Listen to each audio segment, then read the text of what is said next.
കഴിവ് എന്ന് പറയുന്നത് പഠിച്ചോൻ തരും. കഠിനാധ്വാനം നമ്മൾ ഉണ്ടാക്കണം.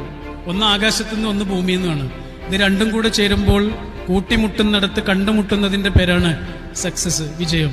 കഴിവുണ്ട് എന്ന് പറഞ്ഞിട്ട് നിന്നിട്ട് കാര്യമില്ല, കഠിനാധ്വാനം വേണം. ഇപ്പോഴേ നമ്മൾ നമ്മുടെ മീനിങ്ങിലേക്ക് എത്തുള്ളൂ. ഇവിടെ ധാരാളം പെൺകുട്ടികളെ കാണുന്നുണ്ട്. പറയാം, ഇവിടെ ഇരിക്കുന്ന പെൺകുട്ടികളോട് പ്രത്യേകിച്ചും പറയാം. കാരണം നിങ്ങളാണ് നിങ്ങളുടെ മീനിങ്ങിൽ നിന്ന് എപ്പോഴും വഴിയിലായി പോവുക. നിങ്ങളുടെ മീനിങ്ങിലേക്ക് എത്താൻ കഴിയാതെ വഴിയിലായി പോകാറുള്ളത് പലപ്പോഴും നിങ്ങളാണ്. അതുകൊണ്ട് പറയാം, ഏതൊരു പുരുഷന്റെയും വിജയത്തിന്റെ പിന്നിൽ ആരുണ്ടാവും? ഏതൊരു പുരുഷന്റെയും വിജയത്തിന്റെ പിന്നിൽ ഒരു സ്ത്രീ ഉണ്ടാവും. പരാജയത്തിന്റെ പിന്നിൽ ഒന്നിലേറെ സ്ത്രീകളുണ്ടാവും. പക്ഷേ ഏതൊരു സ്ത്രീയുടെയും വിജയത്തിന്റെ പിന്നില് അവൾ തന്നെ ആയിരിക്കും. അവളുടെ ഉറച്ച നിലപാടുകളായിരിക്കും, അവളുടെ ആർജവമുള്ള കാൽവെപ്പുകളായിരിക്കും, പിന്തിരിയാത്ത അവളുടെ ഊർജമായിരിക്കും, വേറൊരു കുഴിയിലും വീണു പോകാത്ത അവളുടെ നിശ്ചയദാർഢ്യമായിരിക്കും.